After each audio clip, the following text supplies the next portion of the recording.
Модернизация 20 ғасырдың 70 жылдарында пайда болған ғылыми тұжырымдама. Бұл өмірдің жаңа кезеңіне өтудегі экономикадағы, әлеуметтік саладағы, саясаттағы, мәдениеттегі түбегейлі өзгерістермен көрінеді. Қазақстан өзінің жаңғырту жолын 1990 жылдары бастады. Біздің еліміздің қайта өрлеу 90 жылдардағы қиын тарихи кезеңмен сәйкес келді. Бұл халықаралық қауіпсіздік, энергетика және мұнай нарықтарында маңызды оқиғалар орын алып, Еуразия деп аталатын жаңа аймақ құрылған кезең болды.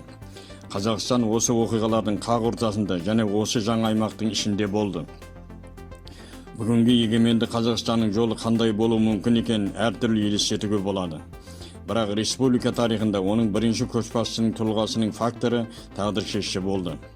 Халық 1991 жылғы 1 желтоқсанда жоғары мемлекеттік лауазымға сайлаған Нұрсұлтан Әбішұлы Назарбаевтың айтуынша, құрылуының шетінде болған жас мемлекеттің тұңғыш президенті болды.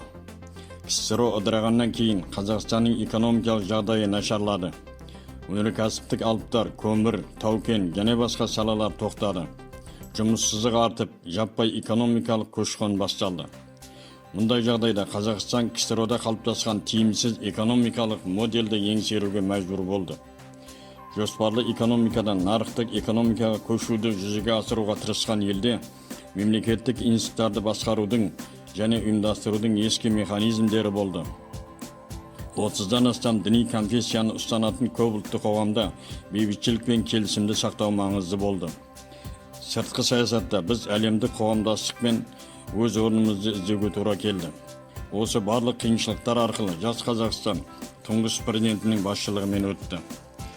1990 жылдардың басында Нұрсұлтан Әбішұлы Назарбаев мемлекеттік дамудың барлық салаларын реформалаудың өзіндік бағдарламасын жылдам әзірлеп, ұлттық жаңғыртуды табысты жүзеге асыра алды. Ол өзінің алдымен экономика, содан кейін саясат даму формуласын ұсынды. Басқаша айтқанда, бастапқыда ел экономикалық дамуға, ал осы негізде демократиялық институттардың дамуына сүйенді.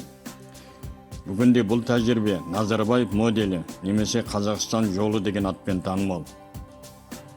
1990 жылдардың алғашқы жаңғырту кезеңі болды. Сол кезде мемлекеттік басқару жүйесін қайта құру, нарықтық экономикалық негіздерін қалыптастыру және әлемдік қоғамдастыққа ену міндеті тұрды.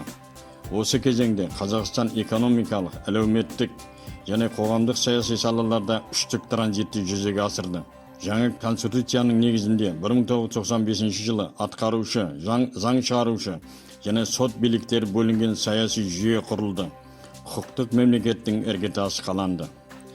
Мемлекет терең экономикалық қайта құрулар жүргізді және нарықтық экономиканың негізгі тетіктерін қалыптастырды. Белгісіздік жағдайында Қазақстан тұрақтылықты сақтап, қоғамдағы этникалық және діни келісімді сақтап қалды.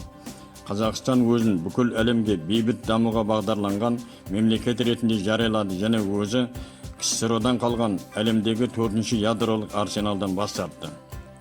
Жас мемлекет әлемнің көптеген елдерімен дипломатиялық қатынастар орнатты. Әлемдік қоғамдастықтың мүшесі болды және халықаралық мойындауға қол жеткізді. 1997 жылы тұңғыш президент қоғамға өмірдің барлық салалары бойынша егжей-тегжейлі іс-қимыл жоспары бар 2030 жылға дейінгі даму стратегиясын ұсынды. Қазақстанның екінші жаңғыруы 1990 жылдардың 3-ші ширегінде басталып, 2010 жылдардың ортасында аяқталды. Осы кезеңде жаңартылған Қазақстан ұлттық даму стратегиясы аясында алға жылжуын жалғастырды. Нұрсұлтан Назарбаевтың басшылығымен экономика орнықты өсу траекториясына шықты. Елде мемлекеттік институттардың қазіргі заманғы жүйесі мен орта тап қалыптаса бастады. Өмір сапасы айтарлықтай жақсарды. Нәтижесінде дүниежүзілік банк Қазақстанды табысы орташа елдердің қатарына қосты. 1998 және 2008-2009 жылдардағы екі әлемдік экономикалық дағдарыстан тәуелсіз Қазақстан елеулі шығындарсыз өтті. Қазақстанның сол кезеңдегі тағы бір жетістігі бүгін тұңғыш президенттің есімімен аталатын мемлекеттің жаңа елордасы Нұрсұлтанды көшіру және салу болды. Жаңа елорда мемлекеттік дамудың стратегиялық міндеттерінің тұтас кешенін шешіп, еліміздің жаңа тарихи дәуірінің символына айналды. 2012 жылы Қазақстан әлемдегі бәсекеге қабілетті 50 елдің қатарына енді.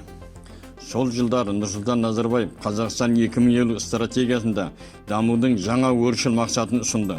2050 жылы әлемнің 30 озық елінің арасында орын алу. Қазақстанның осы мақсатқа қалай ілгерілемелі қозғалысын тұңғыш президент 2017 жылы жариялаған қазіргі үштік жаңғыру қамтамасыз етеді.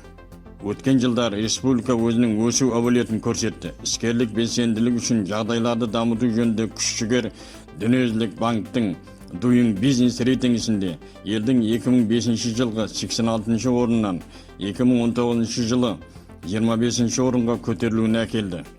Қазіргі кезеңдегі басымдықтардың қатарында экономиканы тиімді дамыту, инвестициялар тарту, инновациялық индустрияландыру, одан әрі әлеуметтік жаңғырту және халық бірлігін сақтау бар. Болашақ дамудың негізінде рухани жаңғыру арнайы бағдарламасы аясында адами капитал мен рухани жаңғыру жатыр. Жаңғыртудың осы үш кезеңі жаңару мен дамудың тұтас үдерісін құрайды. Тұрақты мемлекеттік жүйе мен күшті президенттік билік елді терең реформалауға мүмкіндік берді. Мемлекет басшысының Қазақстанның үшінші жаңғыруы жаһандық бәсекеге қабілеттілік атты жолдауында Қазақстанның алдында 4-ші өнеркәсіптік революция тұрған тарихи сынағы туралы айтылды.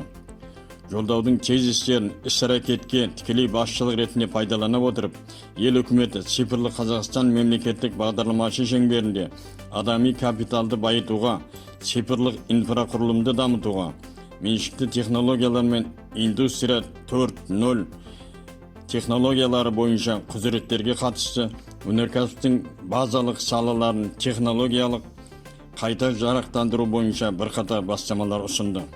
Тұңғыш президенттің басшылығымен ойластырылған жаңғырудың үш кезеңінің нәтижесінде еліміз бұрынғы саяси, тарихи дәуірден жаңа кезеңге өте алды.